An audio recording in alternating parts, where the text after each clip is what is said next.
Hello. भाई जैसा कि अपन बात कर रहे थे कि जो परमार सर्किट टेस्ट सीरीज़ है उसके अपन आगे के पेपर्स को भी सिंप्लीफाई करेंगे। तो आज जो पीटीएस था वो 8 नंबर का था, तो अपन 8 नंबर वाले पेपर की मैथमेटिक्स के सॉल्यूशंस को देख लेते हैं। इसमें भी अपन क्वेश्चंस को इसी तरीके से सिंप्लीफाई करेंगे कि सबसे पहले अपन ईज़ी कर रहे होंगे या फिर मतलब जैसे स्किप कैसे करते हैं क्वेश्चंस को कि पहली बार में जिनको नहीं करना है, दूसरी बार में कौन से करने हैं। और फ़ॉर्मूले क्या-क्या लग रहे हैं वो मेन-मेन नोट डाउन करवाऊँगा। कंसेप्ट बेस्ट क्या यूज़ होगा उस क्वेश्चन के अंदर वो अपन सब कुछ देखते हुए चलेंगे। तो चलते हैं अपन फर्स्ट क्वेश्चन के ऊपर। देखो फर्स्ट क्वेश्चन में अपन को क्या दे रखा है कि एक टी स्टॉलर है।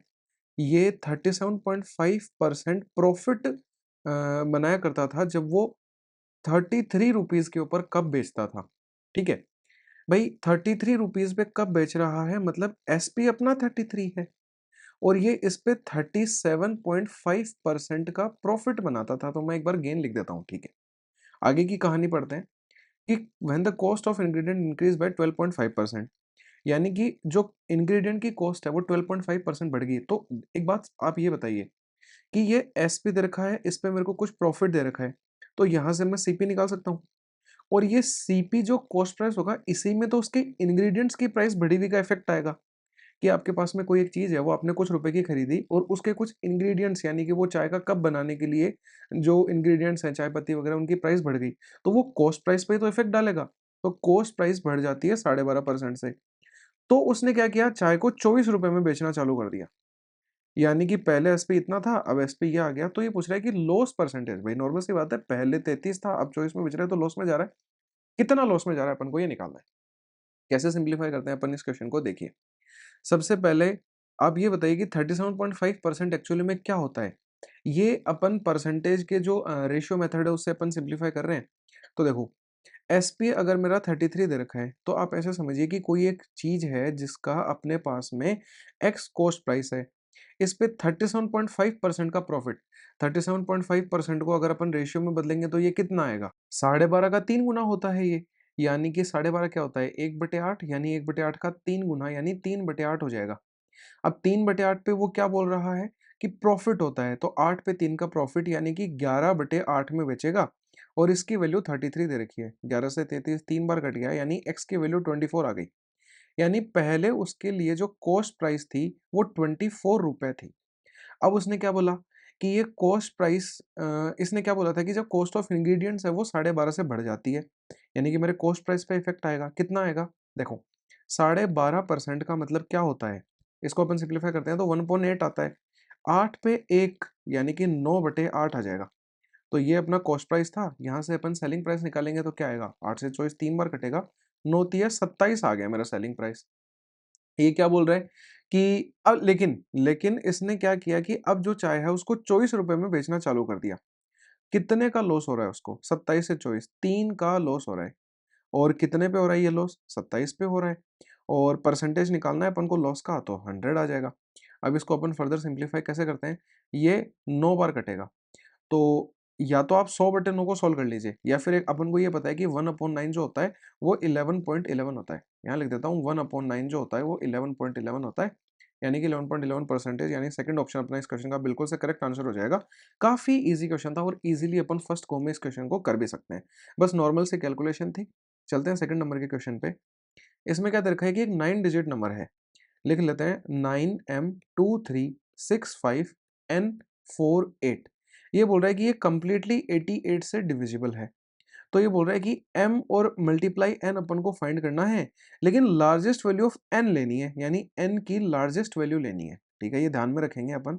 लार्जेस्ट वैल्यू लेनी है और m और n नेचुरल नंबर है, वो तो होने ही होने। एक चीज आप ध्यान से देखिए कि मेरे को एक नंबर दे रखा है जो 88 से कंप्लीटली डिविजिबल हो रखा है। डिविजिबिलिटी वाले जितने भी क्वेश्चंस होते हैं उनमें अपन पहले ये देखते हैं कि ये 88 एक्चुअली में क्या है। इसको अगर मैं ब्रेक करता हूं तो 11 इंटू 8 बनता है। यानी कि ये जो भी मेरा नंबर है ये 11 और 8 दोनों से कंप्लीटली डिविजिबल होगा। तो देखो, एक चीज बताता हूं मैं आपको कि अगर किसी भी नंबर को 2 से अपन डिविजिबिलिटी चेक करते हैं तो 2 क्या होता है? 2 की पावर 1 होता है। यानी कि अपन सिर्फ लास्ट का एक डिजिट चेक करते हैं कि 2 से हो रहा है या नहीं हो रहा, उसी से अपन पूरे नंबर को जज कर लेते हैं। ऐसे ही अगर मेरे को 4 दे रखा होगा तो 4 क्या होता है? 2 का स्क्वायर होता है। तो 2 डिजिट चेक करेंगे और इसी तरीके से 8 होगा तो 2 की पावर 3 होता है ना ये। तो 3 डिजिट अगर अपन चेक कर लेंगे और ये 8 से डिवाइड हो रही होंगी तो पूरा नंबर डिवाइड हो जाएगा। तो अगर अपन सिर्फ लास्ट की 3 डिजिट्स पे फोकस करें तो ये तीनों डिजिट अगर अपन को 8 से डिवाइड करवानी है तो n की जगह पे अपन को कुछ ना कुछ रखना पड़ेगा, जब भी तो ये 8 से कंप्लीटली डिविजिबल होगा। तो n की जगह पे क्या-क्या रख सकते हैं अपन, 0 से लेके 9 तक कोई भी नंबर रख सकते हैं। लेकिन सैटिस्फाई सारे थोड़ी करेंगे, हर नंबर पे थोड़ी डिविजिबल होगा। ले तो देखो, सबसे पहले मैंने n की जगह पे 0 रखा, तो 048, 048 में तो 8 का भाग जाता है, यानी 0 काम कर रहा है। फिर 148 में नहीं जाएगा, नॉर्मल सी बात है क्योंकि कैरी लगेगी, बच जाएगा, डिवाइड नहीं जाएगा। लेकिन फिर 648 में जाएगा, क्योंकि 8 8 जा 64 होता है और ये 1 आ जाता है, बिल्कुल जाएगा। और फिर 848 में भी जाएगा, क्योंकि 8 1 जा 8 हो गया, फिर 0 आएगा, फिर 8 6 जा 48 हो जाएगा। यानी इन 0 से 9 के बीच में इन 3 नंबरों से अपना जो है ये 8 से कंप्लीटली डिविजिबल हो जाएगा। तो एक तो 0 आया, एक 6 आया, एक 8 आया।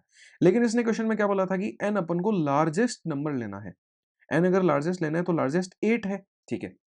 यानी कि अपन क्या करते हैं, अब यहाँ पे 8 रख देते हैं। इसके अंदर ये सेटिस्फाई नहीं करेगा, वो अपन देख लेते हैं क्यों नहीं करेगा, उस चीज का रीजन समझते हैं अपन। नंबर क्या बन जाएगा अब अपना, 9m2365 n की जगह पे अपन रखेंगे 8 और 48 आ जाएगा। अब अपन को 11 की हेल्प लेनी पड़ेगी m निकालने के लिए। तो इस चीज के लिए मैं आपको एक छोटी सी चीज समझा देता हूँ। देखिए नेक्स्ट स्लाइड के ऊपर। तो मैं क्या बता रहा था, देखो अपन को ये दे रखा है कि किसी भी नंबर को 11 से डिवाइड करना है, तो उसके लिए रूल क्या होता है ये बता रहा हूँ मैं। तो मैं कोई भी एक रैंडम एग्जांपल ले रहा हूँ और फिर वो अपन अपने क्वेश्चन पे अप्लाई कर लेंगे। तो जैसे मैं रैंडम लिख लेता हूँ 4317687, कोई भी नंबर लिख लिया मैंने। अब 11 से डिविजिबिलिटी का रूल क्या होता है कि आप अल्टरनेट नंबर का एडिशन करिए। जैसे 4 + 1 5, 5 + 6 11, 11 + 7 18 आ जाएगा। और अब इसमें से सब्ट्रैक्ट कर दीजिए जो बच गए अल्टरनेट नंबर उनका सम, तो 3 और 7 10, 10 और 8 18। अगर इन दोनों का डिफरेंस 0 या फिर 11 या फिर 22 ऐसा कोई भी नंबर आता है, तो ये नंबर कंप्लीटली मेरा 11 से डिवाइड होगा। जैसे कि अब अपन अपने पीछे वाले क्वेश्चन पे इस चीज को अप्लाई करके देखते हैं। तो मैंने क्या किया, 9 + 2 11 + 6 17, तो इनको ऐड करने पे कितना आ रहा है, ये आ रहा है 33। और इसी तरीके से अब अगर अपन अल्टरनेट जो दूसरे वाले थे उनको ऐड कर लेंगे तो क्या आ जाएगा, 3 3 + 5 8, 8 + 4 12 आ जाएगा। तो m + 12 आ जाएगा एक तरीके से। तो ये बताइए कि 33 में से ये m तो जाएगा, तो ऐसा कैसा आ जाएगा, लेकिन 12 माइनस हो जाएगा। तो 33 में से 12 अपन माइनस करेंगे तो 21 आएगा। यानी कि 21 से m एक ऐसा नंबर घटाना है कि या तो 0 आ जाए या 11 आ जाए। तो अब देखो एक बात बताओ, 0 बनाने के लिए m को 21 ही होना पड़ेगा। अरे m 21 कैसे हो सकता है, ये तो एक सिंगल डिजिट नंबर है, यानी 0 तो नहीं बन पाएगा। 11 बनाने के लिए 10 घटाना पड़ेगा, तभी तो आएगा। तो m 10 भी नहीं कर सकते क्योंकि ये तो सिंगल डिजिट नंबर है। यानी कि अब ये गड़बड़ किस चीज की वजह से आ रही है, गड़बड़ आ रही है ये 8 की वजह से। ये 8 सेटिस्फाई नहीं कर रहा है, तो अब अपन 6 ले लेंगे। 6 ले लेंगे तो देखो यहाँ क्या होगा, इस 8 की जगह पे मैं यहाँ लिख देता हूँ 6 आ जाएगा। कलर चेंज कर लेता हूँ ताकि कंफ्यूजन क्रिएट ना हो। अब देखो 8 की बजाय 6 कम कर दिया मैंने, 2 कम कर दिया, यानी ये वाले सब में से 2 कम हो जाएगा तो 31 आ जाएगा। अब 31 में से 12 अगर अपन घटाएंगे तो क्या आएगा, 19 आएगा। सही बात है। अब 19 में से मैं ऐसा क्या नंबर घटाऊं कि या तो 0 बन जाए या 11 बन जाए। तो देखो 0 बनाने के लिए तो 19 घटाना पड़ेगा, वो तो गलत है। लेकिन 11 बना सकते हैं अपन, 19 में से अगर मैं 8 घटा दूं तो 11 बन जाएगा। यानी m की वैल्यू मेरे लिए कितनी आ गई, 8 आ गई। ठीक है, तो यहाँ पे लिखते हैं अपन m की वैल्यू 8 आई है और n की वैल्यू 6 आई है जो सेटिस्फाई कर रहे थे।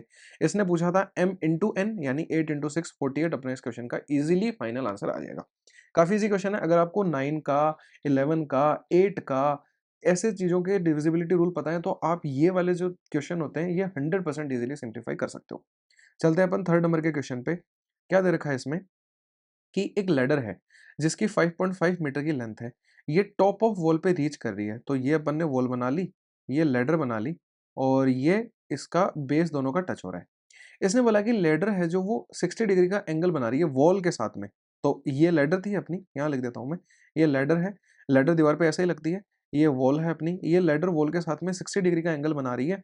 तो ये बोल रहा है half of the height of the wall, यानी कि वॉल की हाइट फाइंड करो और उसका हाफ करो, मतलब डिवाइड बाय 2 करो। वो बात की बात है। इसने एक डेटा दिया है कि ये जो वैल्यू है ये 5.5 है। अब देखो ये एक राइट एंगल है, क्योंकि जो दीवार यानी अपनी खड़ी होती है वो फर्श के साथ में 90 डिग्री का एंगल बनाती है। तो 90 डिग्री के सामने अपनी हाइपोटेनियस होती है और ये जो मेरा एंगल है, एंगल के सामने परपेंडिकुलर होती है, तो जो बची हुई साइड है वो बेस हो जाएगी। अब अपन को बेस और हाइपोटेनस को काम में लेना है। काफ़ी बच्चों को हाइट एंड डिस्टेंस के क्वेश्चन कंफ्यूजिंग लगते हैं, लेकिन कितना ईज़ी है। भई मेरे को बेस काम में लेना है, हाइपोटेनस काम में लेना है। पी अपॉन एचएचबी का रूल तो अपन को पता ही है। तो बेस और हाइपोटेनस काम किस में आता है? कोस वाले ट्रिग्नोमेट्री रेशियो में। यानी कि कोस थीटा की वैल्यू 60 आ जाएगी। कोस थीटा क्या होता है? Base upon hypotenuse. तो बेस तो मेरी क्या आ जाएगी? वॉल की हाइट आ जाएगी। तो मैं एच लिख लेता हूँ या फिर अपन इसे एच मान लेते हैं छोटा, ताकि कंफ्यूजन क्रिएट ना हो हाइपोटेनियस में। ठीक है। अपॉन में क्या आएगा? हाइपोटेनस, हाइपोटेनस 5.5 दे ही रखी है। cos 60 की वैल्यू 1/2 होती है। h अपॉन 5.5 आ जाएगा। लेकिन अपन को तो यहाँ से h निकालना है जो 5.5 अपॉन 2 आएगा। लेकिन फाइनल आंसर ये भी नहीं है। इसने बोला था कि इसका आधा करो, आधा निकालो। तो क्या आ जाएगा? 5.5 अपॉन 2 का आधा, ये हो जाएगा। यानी 5.5 अपॉन 4 हो जाएगा। 4 से इसमें भाग जाएगा एक बार। तो एक पॉइंट, देखो पूरा सिंप्लीफाई कभी नहीं करना है। मैंने ये बताया कि टाइम वेस्ट किस लिए करना है भाई। एक पॉइंट से कौन सा ऑप्शन दिख रहा है अपन को? थर्ड वाला दिख रहा है। ये अपना फाइनल आंसर हो जाएगा। आप इसको सिंप्लीफाई करके देखोगे तो भी 1.375 आएगा। ठीक है। तो काफी इजी था ये वाला क्वेश्चन। और ये हाइट एंड डिस्टेंस के तो वैसे ही बहुत ज्यादा ही इजी होते हैं क्वेश्चन। फोर्थ नंबर के क्वेश्चन पे चलते हैं। इसमें दे रखा है कि A borrows a sum of rupees 80,000, यानी कि 80,000 जो है वो अपना प्रिंसिपल हो जाएगा 2 साल के लिए, और 7.5% सिंपल इंटरेस्ट पे इसने लिया है। यानी कि 7.5 अपना इंटरेस्ट की रेट है। ये बोल रहा है कि ये जो पैसे हैं बी को 5% चक्रवृद्धि ब्याज पर 3 वर्ष के लिए उधार दे देता है। यानी ये कुछ फायदा कमाना चाह रहा है। ये यही पैसे बी को 5% इंटरेस्ट रेट के ऊपर 3 साल के लिए दे देता है। तो पूछ रहा है कि लाभ क्या होगा। एक बात बताइए, प्रिंसिपल मेरा 8,000 है। सिंपल इंटरेस्ट अपन इजीली निकाल सकते हैं। कितना आएगा? 80,000 के ऊपर अगर अपन 2 से मल्टीप्लाई करें, रेट जो ईयर है वो, और ये रेट, क्योंकि P R T upon 100 formula होता है सिंपल इंटरेस्ट का अपना। ये तो बेसिक है, एकदम पता ही है अपन को। तो पी आर टी अपॉन 100 में वैल्यूज रखी है अपन ने, अपॉन 100 आ जाएगा। ये पॉइंट हटाऊंगा, एक जीरो और आ जाएगा। 3 जीरो से 3 जीरो कैंसिल। 82 जा तो हो गया 160। 160 इंटू 75 करना है। तो ये जीरो लिख देता हूँ। 16 पंजे 80, 8 कैरी लगेगी। 16 इंटू 7 करेंगे तो 112, और 8 120 हो जाएगा। तो 12,000 अपना सिंपल इंटरेस्ट आ गया जब ए ने ये पैसा लिया। अब ये बी को जब यही पैसा 80,000 रुपए ही तो देगा वो लेके, और इससे ये कंपाउंड इंटरेस्ट लेगा, तो ये ज्यादा पैसा ले लेगा इससे, तो कुछ फायदा कमा लेगा। वही फायदा अपन को निकालना है। कैसे निकालेंगे? देखो, 8,000 रुपए के ऊपर मेरे को क्या करना है? 5% की रेट से 3 साल के लिए इंटरेस्ट निकालना है। अपन इफेक्टिव रेट निकालते हैं। देखो, 5%, 5% और 5%, 3 बार आएगा। एक सेकंड, कहाँ भागे? हाँ, ये एक सेकंड, ये अपन हटा देते हैं। ठीक है। तो 5%, 5% और 5% 3 बार आएगा। इन दोनों का इफेक्टिव इफेक्टिव का फॉर्मूला क्या होता है? A plus B plus A B upon में 100। ठीक है। तो 5 और 5 10 बन जाएगा, और 10 प्लस 5 इंटू 5 25/100 होगा। यानी कि 0.25 आएगा। यानी इन दोनों की इफेक्टिव रेट तो आ जाएगी 10.25। अब मेरे को 5 के साथ में फिर से इफेक्टिव निकालनी है, तो पहले तो ये दोनों ऐड होंगे। तो मैं यहाँ लिख लेता हूँ। तो क्या आ जाएगा? 15.25। अब ये दोनों मल्टीप्लाई होंगे, तो 25 पंजे 125 और 5 एकम 5। और अब नीचे देखो, दो तो जीरो मेरी 100 वाली आएंगी, और 2 जीरो इस पॉइंट की वजह से आ जाएंगे, यानी 4 जीरो आएंगी। तो मैं 4 के आगे पहले ही पॉइंट लगा देता हूँ। ठीक है। तो ये क्या बनेगा? 25 तो ऐसा कैसा आ गया? 5 और 1 6, 5 और 2 7, यानी 15.7625 आ जाएगा।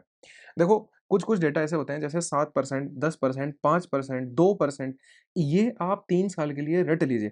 टाइम सेविंग हो गया आपकी। मैं डायरेक्टली भी लिख सकता था, लेकिन जिन बच्चों को कैलकुलेशन करनी पड़ेगी, जिनको याद नहीं है, क्या पता एग्जाम में याद ना आए, तो उनके लिए भी अपन ने ये वाली चीज कर ली है। यानी 80,000 रुपए के ऊपर 15.7625। और ये 3 साल का तो अपन निकाल ही चुके हैं, और परसेंटेज अगर अपन हटाएंगे तो 100 आ जाएगा। 2 जीरो से 2 जीरो गए। ये पॉइंट हटाऊंगा तो नीचे 1 2 3 4 जीरो आएंगे। तो अपन 2 जीरो को और हटा देते हैं, तो नीचे अपना 100 बच गया। वो 100 अपन क्या कर लेते हैं? डिवाइड कर लेते हैं, बेटर रहेगा। 4 से ये कटेगा 25 बार, और 4 से ये कटेगा 2 बार। ठीक है। फर्दर सिंप्लीफाई कैसे करेंगे? देखो, 25 से मैं इसको काटता हूँ, तो क्या आएगा? 25 से ये कटेगा 6 बार 150। फिर 7 बचेगा 76, 25 दिए 75, 12 बचेगा, 12 में भाग नहीं जाएगा तो 0 लगेगा, फिर 25 पंजे 125, 6305 को 2 से गुणा कर लेते हैं, 5 दूनी 10 आ जाएगा, 3 दूनी 6 आ जाएगा और 6 दूनी 12, 12,610 आ गया। ये कंपाउंड इंटरेस्ट की वजह से इंटरेस्ट आया है, ये सिंपल इंटरेस्ट की वजह से इंटरेस्ट आया है। इसने पूछा है कि क्या गेन था उसका, गेन निकालने के लिए कंपाउंड इंटरेस्ट ज्यादा है, इसमें से ये घटा देंगे, यानी 610 रुपए का मेरा गेन है। ये अपना इस क्वेश्चन का इजीली फाइनल आंसर हो जाएगा। बस ये मुश्किल पार्ट क्या था, इफेक्टिव रेट निकालना। तो कई बच्चे फॉर्मूला लगाएंगे, बड़ी कैलकुलेशन करेंगे, नहीं जाना है भाई उस चीज में, क्वेश्चन के ऊपर डिपेंड करता है। अगर यहाँ पे 10% होता तो भी मैं इफेक्टिव रेट निकालता, लेकिन कुछ ऐसा डेटा आ जाता जिसमें अपन को ये इफेक्टिव रेट निकालना मुश्किल लगता, तो रेशियो मेथड अप्लाई करते। वो चीजें क्वेश्चन के ऊपर डिपेंड करती हैं और यही चीज आपको एग्जाम में फॉलो करनी है। ठीक है, 5th नंबर के क्वेश्चन पे चलते हैं। क्या दे रखा है कि एक बोटमैन है, वो can row his boat in still water at speed of 9 kilometre per hour, यानी एक्स जो बोट की स्पीड होती है वो 9 दे रखी है क्वेश्चन के अंदर, ठीक है। और जो वाई स्टिल अपने रिवर की जो यानी जो स्पीड होती है वो इसने नहीं दे रखी है। ये पूछ रहा है he can also row 44 kilometre downstream. Downstream के अंदर क्या होता है भाई, बहाव के साथ में अपनी नाव जा रही है, यानी कि दोनों जो स्पीड है वो ऐड हो जाएंगी, यानी 44 के नीचे तो एक्स प्लस वाई आएगा। फिर वो बोल रहा है 35 किलोमीटर अपस्ट्रीम भी जा सकता है। अपस्ट्रीम में दोनों उल्टी डायरेक्शन में जाएंगे, बहाव इधर जाएगा, आप इधर जाओगे, तो दोनों की जो स्पीड है वो क्या हो जाएंगी, सब्ट्रैक्ट हो जाएंगी। ये देखो डिस्टेंस अपॉन स्पीड और डिस्टेंस अपॉन स्पीड, तो क्या होता है, ये टाइम होता है, टाइम मेरे को 9 घंटे दे रखा है, ये दोनों मिला के 9 घंटे। पूछ क्या रहा है कि 33 किलोमीटर डाउनस्ट्रीम यानी 33 एक्स प्लस वाई और 28 किलोमीटर अपस्ट्रीम यानी कि एक्स माइनस वाई के अंदर ये कितना टाइम लेगा। भाई टाइम पे अपना बाद में आते हैं, एक बात आप बताइए, कई बच्चे क्या करेंगे इस क्वेश्चन को सिंप्लीफाई करने के लिए, जो अपन को अवॉइड करना है वो बता रहा हूं मैं, कि x प्लस वाई को आप पहले m मानोगे, इसको n मानोगे, फिर सिंप्लीफाई करोगे। अरे इतना बड़ा एग्जाम में करेंगे तो यही करते रह जाएंगे, अपन अपन आगे सिंप्लीफाई कर ही नहीं पाएंगे, बहुत टाइम जाएगा इस चीज में। एक चीज देखिए कि ये क्या है, एक ऐसा नंबर है जो 11 से डिवाइड जा रहा है, ये भी जा रहा है, ये एक ऐसा नंबर है जो 7 से डिवाइड जा रहा है, ये भी जा रहा है, ये चीजें दिख जाती हैं अपन को, ठीक है, जैसे जैसे अपन प्रैक्टिस करते हैं वैसे वैसे दिखने लगती हैं। तो अगर मैं x प्लस वाई को 11 रख देता हूं, तो देखो काटने पे 4 आता है, एक बार अपन सिर्फ वैल्यू पुटिंग मेथड काम में ले रहे हैं। x माइनस वाई को अगर मैं 7 रख देता हूं तो यहाँ 5 आता है, देखो 5 और 4 क्या मेरा 9 बन रहा है, बिल्कुल बन रहा है, यानी मेरी चीज सेटिस्फाई कर गई, यानी कि x प्लस वाई की वैल्यू 11 आ गई, x माइनस वाई की वैल्यू 7 आ गई। मेरे को इसने x 9 ऑलरेडी दे रखा है, तो अगर मैं यहाँ x किसी भी क्वेश्चन में 9 रख दूंगा तो y की वैल्यू 2 आ जाएगी। इसने अपन से क्या पूछा था कि how much time will it take to row इतना इतना, तो या तो आप डायरेक्टली भी इसमें वैल्यू पुट कर सकते थे कि x प्लस वाई की जगह पे 11, x माइनस वाई की जगह पे 7, लेकिन अगर कोई निकाल के रखना चाहता है तो निकाल के रख देगा। अपन डायरेक्टली भी पुट कर देते हैं, तो x प्लस वाई की जगह तो 11 और यहाँ 28 दे रखा है, इसकी जगह पे 7, तो ये तो आ जाएगा 3, ये आ जाएगा 4, तो 3 प्लस 4 यानी कि वो 7 घंटे ले लेगा। फर्स्ट ऑप्शन अपना इजीली करेक्ट हो जाएगा। बहुत ही जल्दी होने वाला क्वेश्चन था और आसान भी था। अगले पे चलते हैं, 6 नंबर। इसमें क्या दे रखा है कि एक राइट ट्राइंगल है ए बी सी, ये राइट एंगल बना लिया मैंने ए बी सी, और राइट एंगल बी के ऊपर है तो बी पे राइट एंगल कर दिया अपन ने। ये बोल रहा है कि एल्टीट्यूड बी डी बनाया गया है, तो एल्टीट्यूड बी डी बना देते हैं, यानी ये भी 90 डिग्री होगा, ठीक है। हाइपोटेनस एसी के ऊपर बनाया है, बिल्कुल बना दिया अपन ने। एडी 7 है, एडी 7 दे रखा है, सीडी 8 है, सीडी 8 दे रखा है, तो वैल्यू फाइंड करनी है ए बी के स्क्वायर की प्लस बी डी के स्क्वायर की। देखो वैसे तो ये एक आइडेंटिटी होती है, या फिर अपन बोल सकते हैं कि डायरेक्ट फॉर्मूला होता है, लेकिन नहीं, फॉर्मूला एग्जाम में बहुत बार नहीं याद आता है। कैसे अप्रोच करेंगे वो देखते हैं। आप एक बात ये बताइए कि ये जो बड़े वाला अपना ट्राइंगल है, इसमें अगर अपन ये लगा देते हैं, पाइथागोरस की थ्योरम लगा देते हैं, तो क्या बनेगा, ये देखो ये बनेगा ए बी का स्क्वायर और प्लस में बी सी का स्क्वायर और बराबर में ए सी का स्क्वायर, जो कि 8 प्लस 7 यानी 15 का स्क्वायर हो जाएगा, ठीक है। लेकिन 15 का स्क्वायर आप जब लिखोगे, जब अपन इसको ब्रेक कर लें, कैसे कि a d plus d c का स्क्वायर लिख सकते हैं अपन, क्योंकि ए डी और डी सी ही तो मिलके ए सी बना रहा है, ठीक है। अब देखो ए बी का स्क्वायर एज इट इज आ गया, ये पूछा है अपन को क्वेश्चन में बी सी का स्क्वायर। अब बी सी का स्क्वायर अपन को पूछा नहीं है, इसने बी डी पूछा है, तो बी डी निकाल लेंगे। ये वाला ट्रायंगल फोकस करो जो मैंने अभी मार्क किया है, इसमें क्या है कि अपन क्या करेंगे, पाइथागोरस थ्योरम लगाएंगे, तो जो मेरी हाइपोटेनस है वो ये हो जाएगी, यानी क्या हो जाएगा, बी सी का स्क्वायर इज इक्वल टू क्या आ जाएगा, बी डी का स्क्वायर और प्लस में सी डी का स्क्वायर। सही है। अब अपन को तो बी डी का स्क्वायर निकालना था, लेकिन यहाँ पे क्या दे रखा है, बी सी का स्क्वायर, तो बी सी के स्क्वायर की जगह पे मैं ये लिख सकता हूँ, यानी क्या लिख सकते हैं, बी डी का स्क्वायर और प्लस में क्या आ जाएगा, सी डी का स्क्वायर। ठीक है, और इज इक्वल टू में क्या आ जाएगा, ये देखो ए प्लस बी के होल स्क्वायर की आइडेंटिटी लग जाएगी यहाँ पे, तो क्या आएगा, ए डी का स्क्वायर और प्लस में डी सी का स्क्वायर और प्लस में 2 इंटू ए डी इंटू में डी सी। वैल्यूज पुट कर देता हूँ जो जो भी मेरे को दे रखी है। ए बी का स्क्वायर तो पूछा है इसने मेरे से, बी डी का स्क्वायर भी पूछा है इसके साथ में, सी डी का स्क्वायर से सी डी का स्क्वायर कैंसिल हो जाएगा, बराबर में ए डी का स्क्वायर आएगा यानी 7 का square plus 2 times A D की वैल्यू है 7 और डी सी की वैल्यू है 8, तो ये कितना आ जाएगा, ये आ जाएगा 7 का स्क्वायर यानी कि 49 प्लस में 2 7 जा 14 और 14 इंटू अपन 8 करेंगे तो 112 आ जाएगा। ये 9 और 2 11 हो जाएगा, ये 161 आ जाएगा। यानी कि जो इस क्वेश्चन का फाइनल आंसर है वो ए वाला ऑप्शन यानी 161 इजीली आ जाएगा। अपन चलते हैं 7 नंबर के क्वेश्चन पे। इसमें क्या दे रखा है कि x y plus y z plus z x की वैल्यू -15 है। X y plus y z plus z x की वैल्यू -15 है और x cube plus y cube plus z cube की वैल्यू दे रखी है अपन को 5759 और एक्स वाई जेड की वैल्यू पूछ रहे हैं। भाई एक्स वाई जेड की वैल्यू पे कैसे निकलेंगे, अपन को फॉर्मूला पता होना चाहिए। फॉर्मूला क्या होता है, मैं लिख देता हूँ। फॉर्मूला होता है कि अगर अपन को दे रखा है x cube plus y cube plus z cube -3 times x y z, तो इसकी वैल्यू क्या होती है, एक सेकेंड, इसमें डेटा मिसिंग है, इसमें x plus Y plus z का डेटा मिसिंग है। ये अपन डायरेक्टली एक सेकंड में लिख देता हूँ, मैं एक बार चेक कर लेता हूँ ये क्या दे रखा है। एक सेकंड, 7th क्वेश्चन के अंदर ये टाइपिंग मिस्टेक हो गई है थोड़ी सी। 7th क्वेश्चन में एक second, x plus Y plus Z अपन को 17 दे रखा है। हाँ, ये डेटा मिसिंग था, ये 17 दे रखा था। तो देखो, अब फॉर्मूला क्या होता है अपना, x plus Y plus z और ब्रैकेट के अंदर x plus Y plus z का होल स्क्वायर और माइनस में आता है 3 टाइम्स, माइनस में आता है 3 times x y plus y z और प्लस जेड एक्स। ये अपना फॉर्मूला होता है, काफ़ी इजी सा फॉर्मूला है, अपन याद कर लेंगे। इसके अंदर वैल्यू पुट करता हूँ तो क्या आ जाएगा, 5759 minus 3 times x y z, तो अपन को फाइंड करना है। X plus Y plus z की वैल्यू 17 दे रखी है और यहाँ 17 का स्क्वायर 289 हो जाएगा, माइनस में 3 टाइम्स ये वैल्यू -15 आ जाएगी। इसको फर्दर सिंप्लीफाई करने के लिए देखो क्या करेंगे, यह आ जाएगा 5759 minus 3xyz is equal to 17 तो बाहर है, 289 में ऐड करना है अपन को 45, तो ये ऐड करके क्या बनेगा, 9 और 5 14 हो जाएगा, 8 और 4 12 1 13 का ये 334 आ जाएगा। 334 को 17 से मल्टीप्लाई करना है, तो देखो 5759 में से अपन को सब्ट्रैक्ट करना है, ये मल्टीप्लाई करके तो डायरेक्टली लिख लेते हैं अपन। यहाँ 8 आएगा, 6 कैरी लगेगी, 17 × 51 और 6 कितना बनेगा 57, फिर 5 कैरी लगेगी, फिर 17 × 51 और 5 56 आ जाएगा।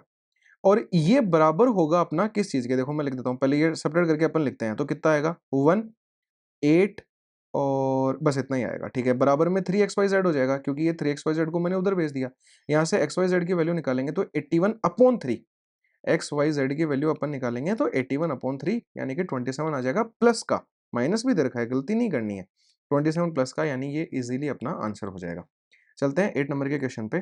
ठीक है, तो ये 8th नंबर के क्वेश्चन में अपन को क्या दे रखा है कि cos a minus B is equal to 1 है और sec 2 अपन को sec a is equal to दे रखा है 2 और जो a और b दोनों हैं वो 0 से 90 डिग्री के बीच में है, तो वैल्यू फाइंड करनी है cosec square a plus sec square b और माइनस में cot स्क्वायर b की। देखो ये क्वेश्चन बहुत इजी होते हैं, बस आपको अगर ट्रिग्नोमेट्रिक रेशियो की जितनी भी वैल्यूज हैं वो सारी याद हैं तो इजीली आप ये वाले क्वेश्चन का आंसर फाइंड कर सकते हो। कैसे, देखो कोस, इसको थीटा मान लीजिए, कोस थीटा में मतलब कोस में 1 वैल्यू कहाँ पे होती है, जब थीटा अपना 0 डिग्री होता है, यानी कि ऐसा समझिए कि cos 0 degree is equal to 1 होता है। अब कंपेयर करो, a माइनस बी की जगह पे क्या आ रहा है, 0 आ रहा है, यानी a माइनस बी की वैल्यू 0 हो गई, मतलब a is equal to b हो गया, ये उधर भेज दिया मैंने, तो a is equal to b हो गया। जितना एंगल a है उतना ही एंगल b है। sec a की वैल्यू 2 दे रखी है, sec a वैल्यू 2 कहाँ पे होती है, देखो sec क्या होता है, cos का उल्टा होता है, रेसिप्रोकल होता है, तो मैं इसे 1/cos a भी लिख सकता हूँ अगर किसी को sec की वैल्यू याद नहीं है तो cos a इधर आ जाएगा, ये 1/2 आ जाएगा। ये वैल्यू कहाँ पे होती है, cos के अंदर 60 डिग्री पे 1/2 होता है, यानी कि a मेरा 60 आ गया, अगर a 60 आ गया मतलब b भी 60 आ गया। अब इसने अपन से क्या पूछा था, ये वैल्यू पूछी थी, वैल्यूज पुट कर देते हैं। तो कोसेक स्क्वायर 60 आएगा। कोसेक 60 की वैल्यू कितनी होती है, 2/√3, उसका स्क्वायर करेंगे तो 4/3 आ जाएगा।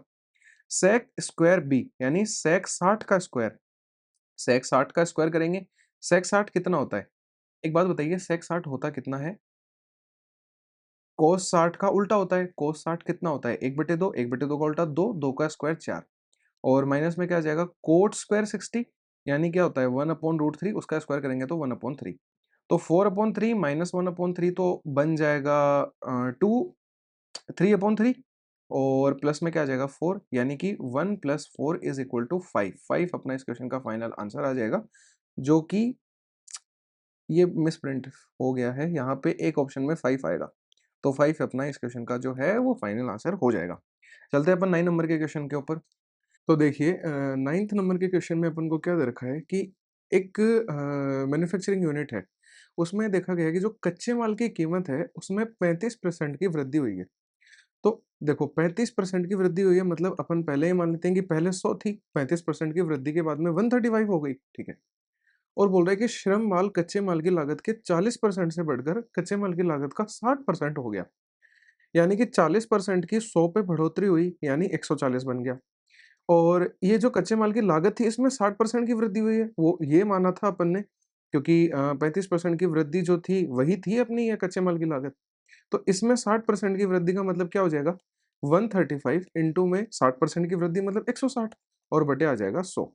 दो, ये 0 से 0 कैंसिल हो जाएगा, और 5 से काटेंगे 2 बार, 5 से काटेंगे तो 2 बार और 7 बार, 2 से 16 को काटेंगे 8 बार, ये क्या आ जाएगा 8 7 जा 56, 8 दूनी 16 और 5 21, 216 आ गया।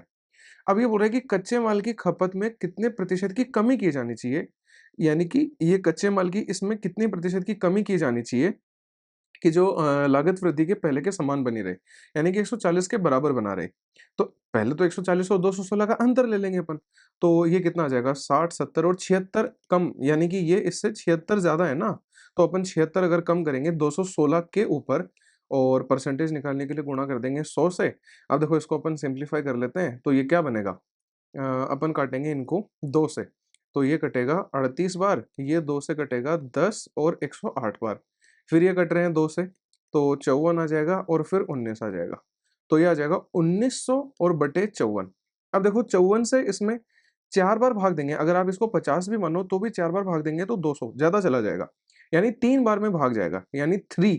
अब 3 के आगे कुछ आएगा, अब एक चीज़ देखो, कोई से भी ऑप्शन में 3 है क्या इसके अलावा? नहीं है। बाकी इसको अगर अपन फर्दर सिंप्लीफाई करेंगे तो भी 35.19 समथिंग कुछ आएगा, देख लेना वो आप करके। बाकी 35.2 यानी फोर्थ ऑप्शन एकदम से करेक्ट आंसर हो जाएगा अपने इस क्वेश्चन का। ठीक है, चलते हैं अपन नेक्स्ट 10th नंबर के क्वेश्चन के ऊपर। ये तो अपना डीआई का क्वेश्चन है, डीआई के क्वेश्चन वैसे ही अपने काफी इजी होते हैं। क्या बोला इसने कि 5 राज्यों के इसने युवाओं की कुल संख्या और कार्यरत युवाओं की संख्या दर के, यानी यूथ और एम्प्लॉयड यूथ। तो number of employed youth in state B, state B में एम्प्लॉयड यूथ अपनी कितनी है, 7 है। और वो is what percentage of number of employed youth in state E, E के अंदर कितनी है, 8 है। तो ये पूछ रहा है कि ये इसका कितना परसेंटेज है, यानी 7 जो है वो 8 का कितना परसेंटेज है, इंटू 100 कर देंगे। या तो आप इसको 700 बटे 8 से सिंप्लीफाई करके आंसर बता दीजिए, आंसर ऐसे भी आएगा कि ये जाएगा 8 से 8 बार 64, फिर 60 आएगा, तो 8 7 56, 87 पॉइंट समथिंग आएगा। तो आप इजीली ये वाला कर दोगे। पर मेरे को एक बात बताइए, 1/8 कितना होता है, 12.5 होता है। 12.5 में 7 से ही तो गुणा करना है, क्योंकि 1/8 का 7 टाइम ही तो है ये, यानी इसमें 7 से गुणा कर देंगे। 7 पंजे 35, 3 कैरी लगेगा, 12 सत्ते 84 और 3 87, यानी 87.5 एग्जैक्टली आ जाएगा। तो वो डिवाइड नहीं करना पड़ा अपन को। कुछ कुछ बच्चों को डिवीजन हार्ड लगता है, किसको मल्टीप्लाई हार्ड लगता है, जैसा लगेगा वैसा अपन सिंप्लीफाई कर लेंगे, ये इजिली अपना आंसर आ जाएगा। नेक्स्ट क्वेश्चन पे चलते हैं। अभी तक के जितने भी क्वेश्चन थे वो सारे फर्स्ट गो में होने वाले क्वेश्चन थे, किसी में भी ऐसा नहीं लगा कि छोड़ने लायक है। कैलकुलेशन थी, कोई बात नहीं, कैलकुलेशन का पार्ट तो आ जाता है, लेकिन इजीली सारे सिंप्लीफाई हो रहे थे। इसने बोला है कि अगले क्वेश्चन में इसने बोला है कि 3 नंबर प्रोपोर्शन में है, क्या क्या, 10, 25 और 6, 15। और ये बोल रहा है कि इनका जो एलसीएम है वो 56250 है। तो एचसीएफ अपन से फाइंड करवा रहे हैं। एचसीएफ फाइंड करना बहुत आसान होता है, कैसे निकालेंगे आप एक बात बताओ, इन तीनों नंबर को ये रेशियो दे रखा है, अगर मैं एग्जैक्टली नंबर मानना चाहता हूं तो इनको एक पर्टिकुलर अपन जैसे वेरिएबल x मान लेते हैं, उस x से मल्टीप्लाई कर लेते हैं। ये तो रेशियो था, अब मेरे नंबर आते जा रहे हैं, ये नंबर आ गए। अब इन नंबर्स का, इन तीनों नंबर्स का मैं एलसीएम अगर निकालता हूं तो मेरे लिए एलसीएम इनका क्या आता है, देखो 10, 25 और 15 का एलसीएम आता है 150, और तीनों में x x x है तो x का एलसीएम तो x आ जाएगा, 150 x एलसीएम आ गया। लेकिन इसने तो एलसीएम 56,250 दे रखा है, यानी जो 150 x वैल्यू है वो 56,250 की है। x की वैल्यू निकालेंगे तो क्या आ जाएगा, 56,250 बटे 150, जीरो से जीरो कट गया, 15 से ये कटेगा, 15 से 3 बार 45 आएगा। वैसे तो आंसर अपन को दिख गया है कि 3 से एक ही ऑप्शन है, क्योंकि ये जो x होता है जो तीनों नंबरों में कॉमन होता है, हाईएस्ट कॉमन फैक्टर, कॉमन क्या है, x है, तो वही अपना HCF होता है। लेकिन एक बार अपन सिंप्लीफाई करेंगे तो देखो क्या आएगा, 15 से ये कटेगा कितनी बार, 3 बार, 45, फिर 11 बचेगा, तो 112 के लिए 15 सत्ते 105, और 107 से 112 के लिए 5 55, क्या आ जाएगा यहाँ पे 375 आ जाएगा, क्योंकि 75 बचेगा लास्ट। तो ये इजीली आंसर आ जाएगा 375, सी वाला ऑप्शन आंसर हो जाएगा। 12th नंबर के क्वेश्चन पे चलते हैं। ये बोला कि what is the average of all the prime numbers between 65 and 90, यानी कि 65 और 90 के बीच में अभाज्य संख्याओं का औसत ज्ञात करवा रहा है। कैसे करते हैं औसत ज्ञात, देखो बहुत ईजी है, पहले प्राइम नंबर्स ढूंढ लेते हैं। इवन नंबर्स कभी भी प्राइम नहीं होते, एक अकेला 2 ऐसा इवन नंबर है जो प्राइम होता है, 2 ओनली, मैं लिख देता हूँ ओनली इवन प्राइम नंबर, ठीक है। बाकी का कोई भी जो इवन नंबर है वो प्राइम नहीं हो सकते हैं, सम संख्या है, क्यों, क्योंकि उनके 2 से ज़्यादा फैक्टर आ जाएंगे, ठीक है। तो अपन 65 और 90 के बीच में जितनी भी ओड डिजिट्स हैं वो लिख लेते हैं, 67, 69, 71, 73, 75, 77, 79, 81, ये तो देखो करना ही पड़ेगा, इसका कोई इलाज ही नहीं है, कोई शॉर्टकट नहीं है, कोई और तरीका नहीं है। 87 आ जाएगा और लास्ट 89 आ जाएगी। मेरे को एक बात बताइए, ये 3 से डिवाइड हो जाएगा, इसको हटा देते हैं, फिर ये भी डिवाइड हो जाएगा, इसे भी हटा देते हैं, और ये भी हो जाएगा, इसे भी हटा दिया अपन ने, ये भी हो जाएगा, इसे भी हटा दिया। बाकी ये 5 से डिवाइड हो जाएगा, इसे भी हटा देते हैं। बच गए अपने 1, 2, 3, 4, 5, ये भी 11 से जाएगा, इसे भी हटा देते हैं। तो ये 5 और ये 6, 6 नंबर अपने ऐसे आएंगे जो प्राइम नंबर हैं। ये बोल रहे हैं इनका औसत, यानी कि औसत क्या होता है, पहले इनका जोड़ करना पड़ेगा। तो जोड़ कर लेते हैं अपन, तो जोड़ करने के लिए ऐसे लिख लेंगे, 67, 71, 73, 79, 83 और 89। तो देखो जोड़ कैसे करेंगे अपन, इजीली हो जाएगा, 7 और 1 8, 8 और 3 11, 11 और 9 20, 20 और 3 23, 23 और 9, यानी 32 का 2 कैरी लग गई अपनी 3, 7 और 7 14 और 7 21, 21 और 9 30, 30 और 16 हो जाएंगे 46, 462 आ गया।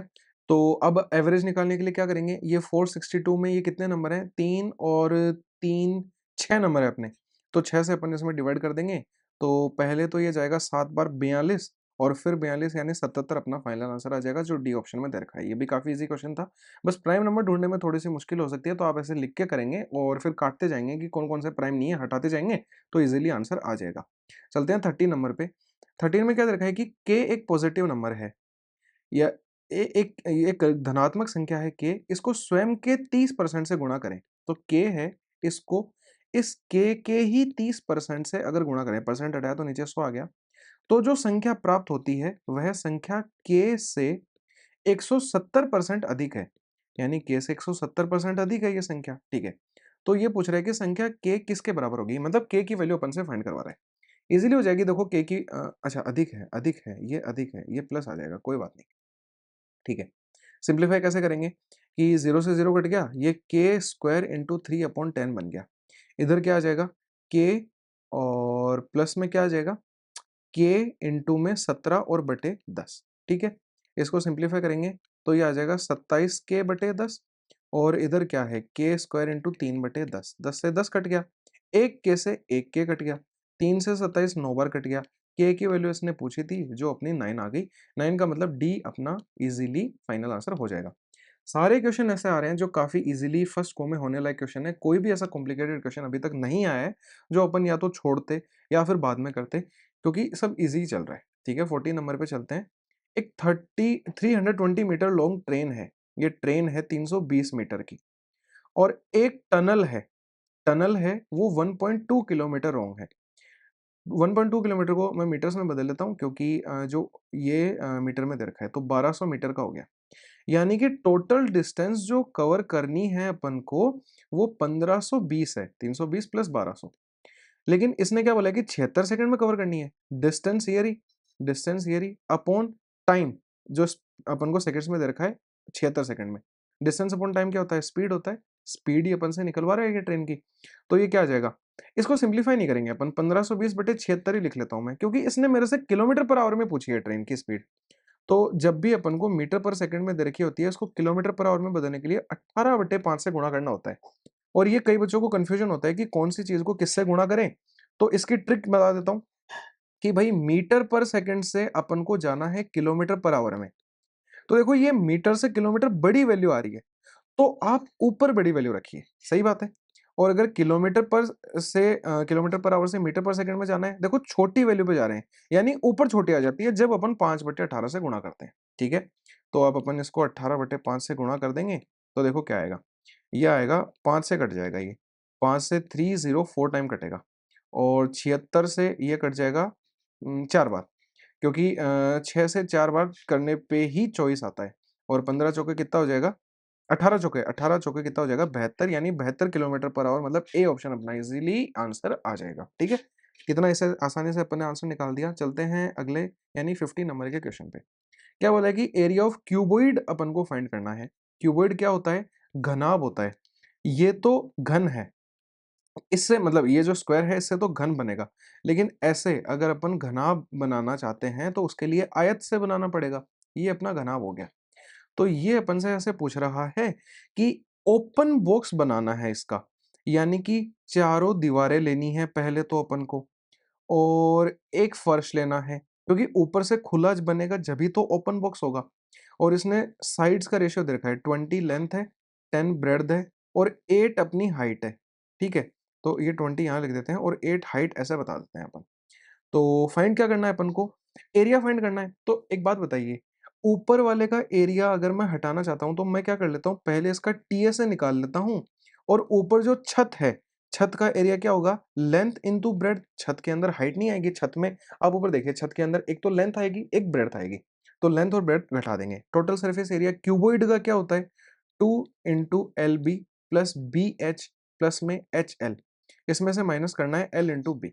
ये सिंप्लीफाई करेंगे तो क्या आ जाएगा? 2 इंटू LB करना है पहले, यानी कि 10 इंटू 20 यानी 200। फिर क्या करना है? B इंटू एच, यानी 20 इंटू 8 160, और प्लस में H इंटू एल यानी 80। इसमें से माइनस अपन को क्या करना है? L इंटू बी माइनस करना है, मतलब 200 माइनस करना है। तो ये क्या आ जाएगा सिंप्लीफाई करने पे? 200, ये 360, 360 में 80 जोड़ेंगे तो 440, 440 का दुगना करेंगे 880, माइनस करना है 200, कितना आ जाएगा? 680 आ जाएगा। पहले ऑप्शन में रखा है। इजी, एकदम इजी गोइंग चल रहा है, सब इजीली आ रहे हैं आंसर। ठीक है, कोई दिक्कत नहीं है। नेक्स्ट पे स्विच करते हैं। 16 नंबर में क्या दे रखा है कि एक अलॉय है, उसमें 60% सिल्वर है, ये सिल्वर है, 20% कॉपर है। एक सेकेंड, ये ढंग से काम नहीं कर रहा है। क्या दे रखा है इसमें आगे कि 20% इसमें क्या है? कॉपर है, और 20% इसमें क्या है? निकल है। ये बोल रहा है कि कितना सिल्वर, 72 किलोग्राम मिश्र धातु में कितनी चांदी मिलाई जानी चाहिए। सिल्वर कितना मिलाएं अपन कि नए मिश्र धातु में 70% चांदी हो जाए। ये वाला क्वेश्चन तो अपन बेसिक से भी कर सकते हैं, रेशियो से भी जा सकते हैं। बेसिक से चलते हैं, क्योंकि ये इजीली होने लायक क्वेश्चन है, तो ज्यादा अपन घपलेबाजी में क्यों पड़े। भाई 72 किलोग्राम मिश्र धातु है अपना, तो 72 किलोग्राम मिश्र धातु में 60% चांदी है अपनी। तो पहले मैं निकाल लेता हूँ चांदी है कितनी। 0 से 0 कट गया, 72 को 6 से करेंगे, 6 दूनी 12, 7 छिंग 42 और 43, यानी 43.2 अपनी जो है इसके अंदर चांदी है। अभी बोला है इस चांदी में कुछ मिलाना है। तो अब देखो इसने क्या बोला कि 43.2% अपना सिल्वर है पहले 72 केजी वाले अलॉय में। तो अब इसमें कुछ ऐड करना है, तो 43.2 पॉइंट हटाया, नीचे 10 आ गया। इसमें अपन ने x ऐड कर दिया। ये x अपन ने क्या ऐड किया है? कितनी सिल्वर ऐड करनी थी वो ऐड करी है। तो अब क्या हो जाएगा? जो अपना टोटल पहले वाला मिक्सचर था 72 केजी, उसमें भी तो ऐड होगा, टोटल में भी तो बढ़ेगी।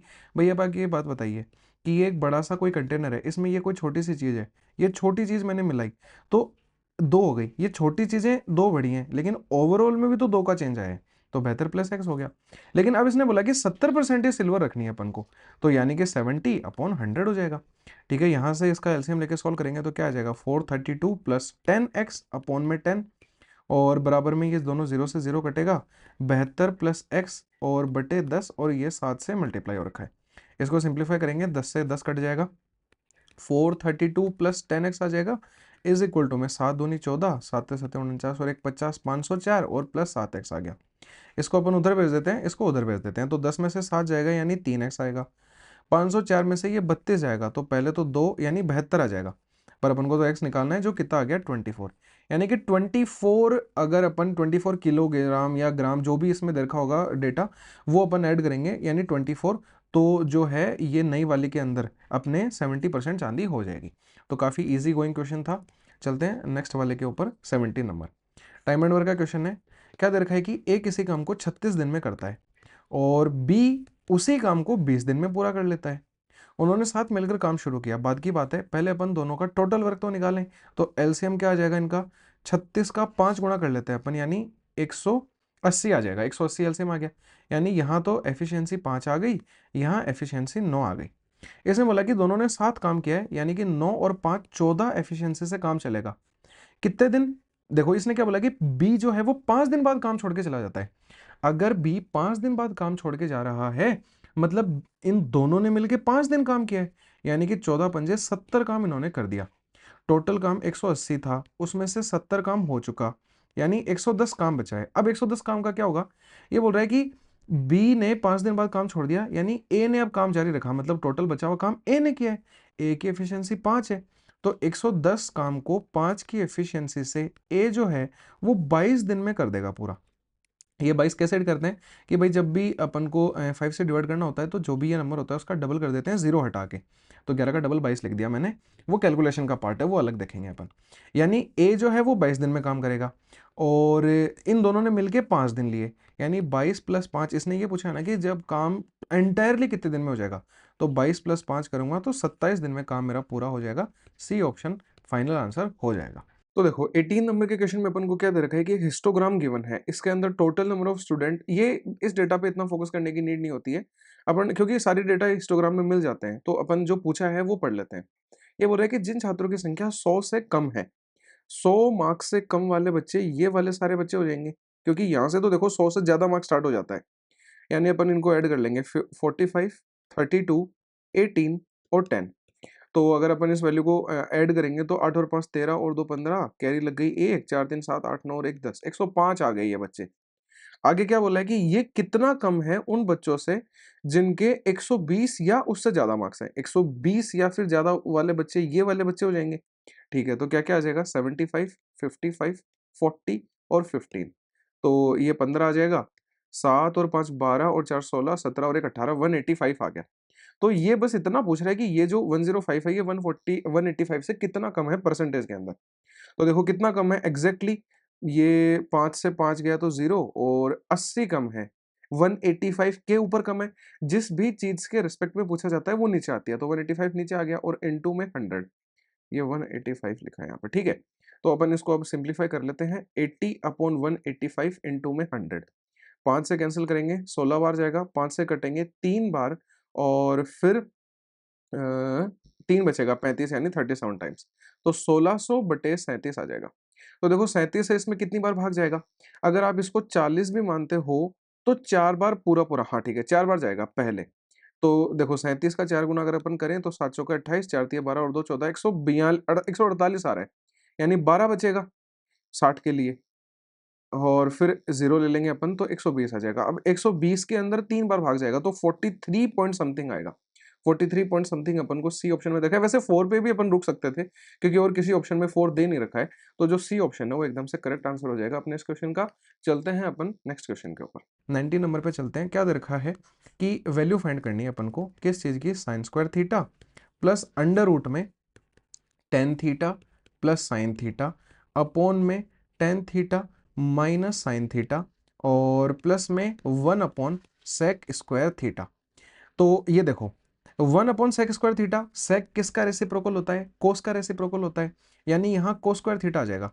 और sign square theta plus cos square theta तो अपनी फर्स्ट आइडेंटिटी होती है ट्रिग्नोमेट्री रेशियो के अंदर, यानी कि sign square theta plus cos square theta तो 1 बन गया। अब सिर्फ अपन को ये वाले पार्ट को सिंप्लीफाई करना है। तो ये अपन ने बहुत बार देखा है कि जब भी ट्रिग्नोमेट्री में नीचे ऐसे कोई चीज दे रखी हो तो डायरेक्टली क्या कर दो, रेशनलाइजेशन कर दो। तो देखो क्या आ जाएगा, ये आ जाएगा ten theta plus sine theta, और नीचे क्या है ten theta minus sine theta, यानी कि अपन नीचे वाले का साइन चेंज करके ऊपर नीचे मल्टीप्लाई डिवाइड करेंगे। तो ten theta plus sine theta से मल्टीप्लाई कर दिया और ten theta plus sine theta से डिवाइड कर दिया, और रूट तो पूरे पे आएगा ही आएगा। ऊपर तो क्या बन गया, ten theta plus sine theta का होल स्क्वायर बन गया, जहां पे स्क्वायर से रूट कैंसिल होके बाहर सिर्फ tan theta plus sine theta आ जाएगा। नीचे इसने कुछ ना कुछ लोचा किया है, क्या किया है, ए माइनस बी ए प्लस बी। आइडेंटिटी क्या होती है, ए माइनस बी ए प्लस बी की, ए स्क्वायर माइनस बी स्क्वायर होती है। तो मैंने आइडेंटिटी लगाई तो क्या आ जाएगा, टेन स्क्वायर थीटा माइनस में साइन स्क्वायर थीटा। अब देखो सिर्फ मैं इस वाले पार्ट को एक बार यहाँ पे सिंप्लीफाई करके दिखा रहा हूँ। टेन स्क्वायर थीटा को क्या लिख सकते हैं, sign square theta upon cos square theta, क्योंकि जो टेन होता है वो साइन और कोस का मतलब डिवाइड होता है। माइनस आ जाएगा साइन स्क्वायर थीटा, इन दोनों का एलसीएम लेंगे अपन तो ये बन जाएगा कोस स्क्वायर थीटा। यहाँ तो आ गया साइन स्क्वायर थीटा, यहाँ पे आ गया साइन स्क्वायर थीटा और इनटू में कोस स्क्वायर थीटा। अगर साइन स्क्वायर थीटा कॉमन निकाल लें तो बचेगा क्या, one minus cos square theta, और अपॉन में क्या दे रखा है, कोस स्क्वायर थीटा। तो देखो one minus cos square theta क्या बन गया, साइन स्क्वायर थीटा, यानी साइन की पावर दो यहाँ है, दो यहाँ से आई है, यानी साइन की पावर चार थीटा बन जाएगा, अपॉन में कोस स्क्वायर थीटा है।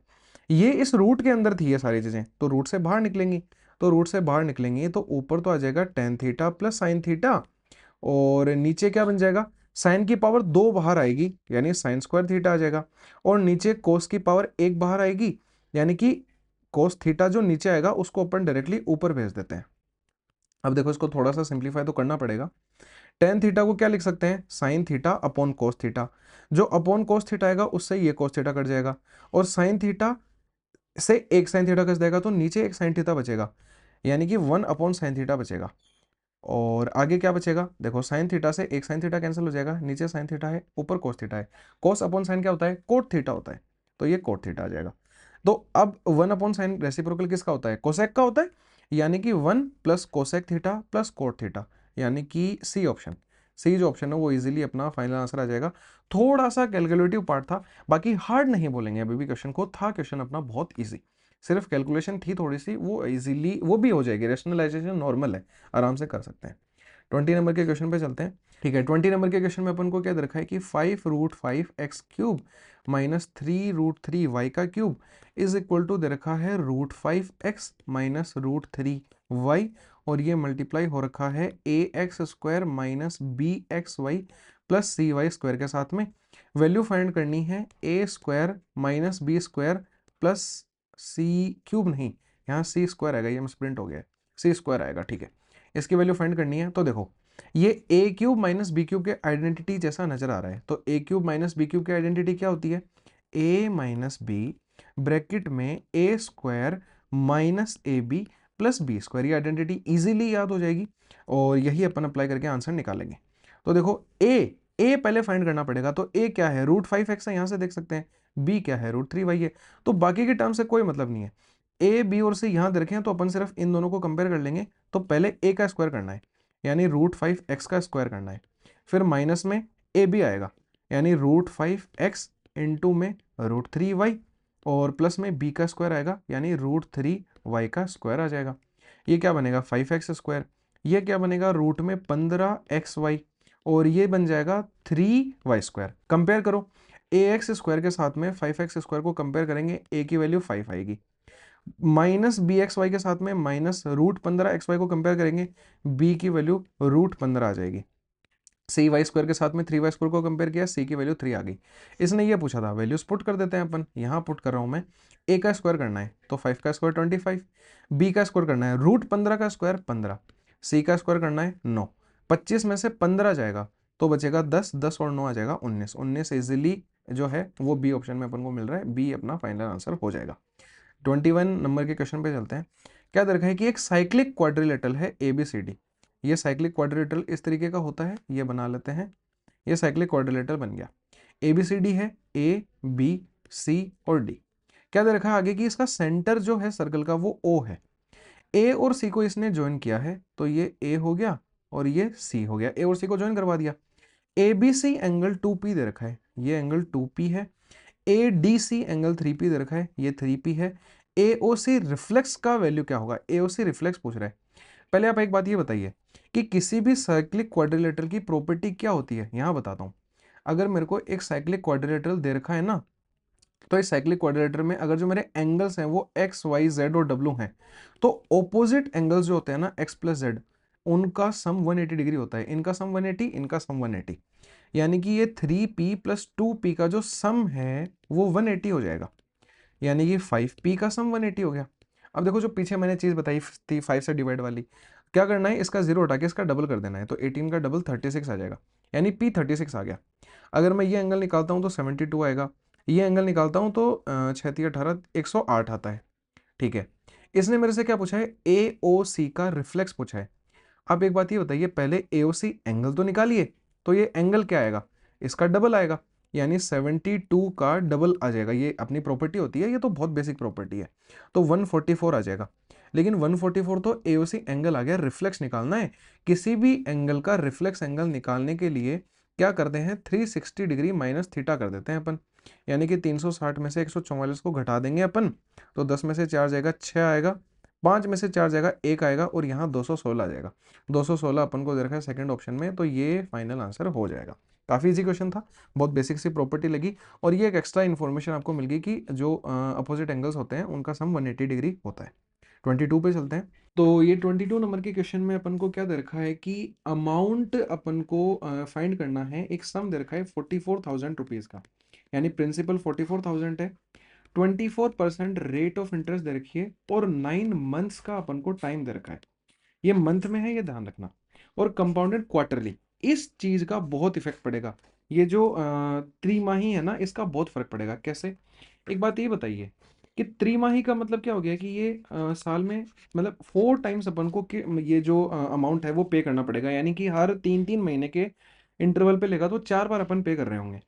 यानी कि जब भी अपन को कंपाउंड इंटरेस्ट के अंदर ये त्रिमाही वगैरह आ जाते हैं, 2 माही जो भी आ जाता है, या फिर हाफ ईयरली, तो अपन क्या करते हैं, ये जो रेट होती है ना, ये तो डिवाइड हो जाती है 4 टाइम्स, यानी कि ये जो 4 से डिवाइड हो जाएगी, यानी रेट तो 6% आ जाएगी, टाइम मल्टीप्लाई हो जाता है, यानी 36 मंथ आ जाएगा। 36 मंथ्स का मतलब क्या हो गया, 3 साल हो गए, तो 3 साल से अब सोल्व करना आसान रहेगा। अब या तो आप इसके अंदर फॉर्मूला डायरेक्टली लगा दो, कौन सा फॉर्मूला, 1+r/100 की पावर t वाला, या फिर जो पहले अपन क्वेश्चन के अंदर देख के आए हैं, जिसमें अपन क्या देख के आए थे कि कंबाइंड कैसे निकालते हैं, तो वो यूज कर लेते हैं, 6%, 6% और 6% 3 बार है। पहले तो इन दोनों के लिए निकालेंगे, तो क्या आ जाएगा, 6 और 6 12, फॉर्मूला वही लग रहा है अपना, a+b+ab/100। तो पहले तो क्या आ जाएगा, 6 + 6 12, फिर 6 और 6 36/100 होगा, यानी कि 0.36 ऐड हो जाएगा, मतलब 12.36 आ जाएगा।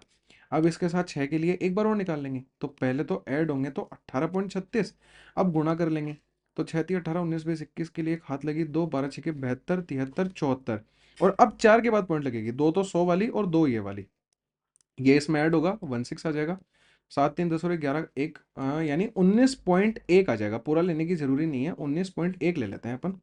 तो 44,000 रुपए के ऊपर 19.1% इंटरेस्ट रेट से और बटे 100, अपन टाइम और रेट को तो सॉल्व कर चुके हैं, ठीक है। तो ये 2 जीरो से 2 जीरो कट गई, ये पॉइंट के लिए एक जीरो और आएगी, ये जीरो से ये जीरो कट गई। 44 को 191 से गुणा करना है, तो 44 एकम 44 के लिए 4 आएगा, एक 4 कैरी लगेगी, तो 44 गुना 9 कर लेते हैं। 44 गुना 9 कितना हो जाएगा, 396, उसमें 4 जुड़ेगा तो 400, जीरो, 40 कैरी लग गई, 44 एकम 44 और 40 जुड़ेगा तो 8404 आ जाएगा। लेकिन आंसर नहीं आया है, 44,000 अपना प्रिंसिपल था, इसने अपन से ये पूछा है कि अमाउंट कितना बन जाता है। अमाउंट के लिए इंटरेस्ट ऐड तो करेंगे ना अपन, तो 8404 इसमें ऐड कर देंगे अपन, तो 404 तो एज इट इज आ जाएगा, 44 में 8 जुड़ेगा तो 52 आ जाएगा, यानी 52,404, सी ऑप्शन फाइनल आंसर हो जाएगा। तो कंपाउंड इंटरेस्ट का क्वेश्चन था, लेकिन अपन ने कितना इजी इसको कैलकुलेशन के अंदर बना दिया, वो डिपेंड करता है कि किस तरीके से अपन सिंप्लीफाई कर रहे हैं, कौन सा मेथड लगा रहे हैं। ठीक है, चलते हैं अगले क्वेश्चन के ऊपर 23। तो ये 23 नंबर के क्वेश्चन में अपन को क्या दे रखा है कि एक सिंप्लीफिकेशन का क्वेश्चन दे रखा है, इसमें सिंप्लीफाई करके इसकी वैल्यू बतानी है। ये 1 यहाँ मिसप्रिंट है, ये नहीं आएगा क्वेश्चन में, सर ने जो है वो यहाँ तक ही दे रखा था। तो देखो क्या दे रखा है, 3/8 प्लस में 3/7 माइनस, ये जो मिक्स फ्रैक्शन जितने भी दे रखे हैं इनको मैं प्रॉपर फ्रैक्शन में बदल लेता हूँ, तो ये आ जाएगा 9/4 भाग 3 दूनी 6 और एक 7 जो पहले ऑफ सोल्व होगा, क्योंकि बोर्ड मास का जो रूल होता है पहले उसमें ऑफ सोल्व होता है फिर डिवाइड सोल्व होता है, तो ऑफ ही लिख देते हैं अपन 1/3। और फिर क्या आ जाएगा, अच्छा 1/3 को अपन लिख देते हैं 4/3, इस 1 का भी कोई रोल नहीं है। फिर माइनस में आ जाएगा 3 माइनस 6/5 और माइनस में 3/8। ठीक है, फर्दर कैसे सिंप्लीफाई करेंगे, 3/8 प्लस 3/7 माइनस में, ये 2 से 4 दो बार कट गया तो 7 दूनी 14/3, तो इसको अपन गुणा करके लिखेंगे तो 3 ऊपर आ जाएगा 14 नीचे आ जाएगा माइनस में। यहाँ क्या आएगा ये आ जाएगा, अच्छा ये अपन ने मिस कर दिया था, एक सही और 17/40, ये मंजिला ब्रैकेट है यहाँ पे और फिर मंजिला ब्रैकेट खत्म है, इसके आगे माइनस दे रखा है, तो ये क्या आ जाएगा 57/40 और माइनस में क्या आएगा, इसका देखो मैं एलसीएम लेके लिख लेता हूँ, तो यहाँ 40 आएगा एलसीएम। ठीक है, तो यहाँ क्या आ जाएगा 120 माइनस में 5 से 40 8 छके 48 आ जाएगा, और फिर माइनस में 8 से 40 5 दिए 15 आ जाएगा, 48 और 15 63 बन गए, 63 120 में से जाएगा तो फिर 57 आ जाएगा, तो 57/40 कैंसिल हो जाएंगे, यानी कि सिर्फ अपने पास में ये इतना इतना बच गया, यानी क्या आएगा 3/8 प्लस 3/7 माइनस में 9 तिया तो बन गया 27, 14 गुणा 4 बन गया 56, इसका एलसीएम ले लेते हैं, एलसीएम 56 आएगा, तो 8 से 56 7 बार यानी 21, 7 से 56 8 बार यानी 24, 56 से 56 एक बार यानी 27, यानी 21 में से 3 घटाना है, यानी 18/56 आ जाएगा,